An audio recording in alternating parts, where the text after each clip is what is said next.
After the last episode, I don't think I trust myself with this. I don't trust you either. No, because I'll probably not remember what decade we're in again or something. Oh well. Yeah. So today, It is. smart cities. Oh, I know a smart city. Newcastle upon Tyne. Very smart. Probably not what that's referring to, though. No. All right, smart cities. Smart cities is a bit random because it's like I don't know of any truly smart cities. I've met like delegations in places like Level 39 from South Korea and the types of parts of the world where you might imagine are at the forefront of that. But smart cities is really just a collection of smart buildings, infrastructure, Yeah. and it feels like we're quite a long way off anyone pulling all of those aspects together to really create a smart city. Yeah, I don't know one that's wholly just a smart city. I think it's hard unless you build it up from scratch to have one. Yeah, you kind of feel like you'd have to bulldoze Yeah. somewhere and restart for it to be truly smart. Yeah. Although there are obviously lots of nice little things that can be installed into cities to make them greener and more technologically kind of friendly.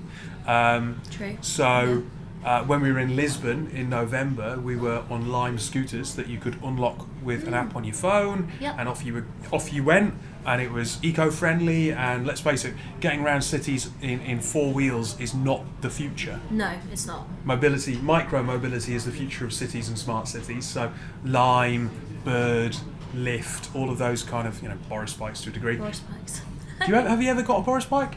No, because I don't know. I'm scared in case I get hit by a bus or something. Would you be tempted to get a Boris bike maybe at the wrong point of the evening? Is that a concern? Yeah, I'd rather get in it's bad, but I'd rather get in an Uber. Oh, okay. Yeah.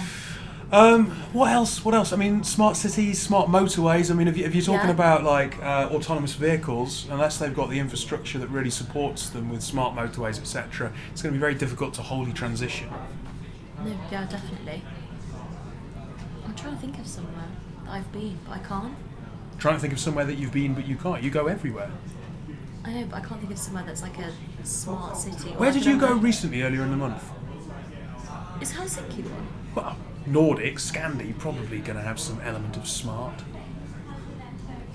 You know what, it probably does, but I just didn't know it. I think because I went to I think when I think of a smart city, I think of skyscrapers and that kind of stuff, and like very modern. Whereas the part of Helsinki that I went to was very old-fashioned. Then obviously went up to Lapland, which is not a smart city. But the funny thing is, though, of course, like it's funny you kind of say about skyscrapers, but that has absolutely no relevance Yeah, on I know. technology.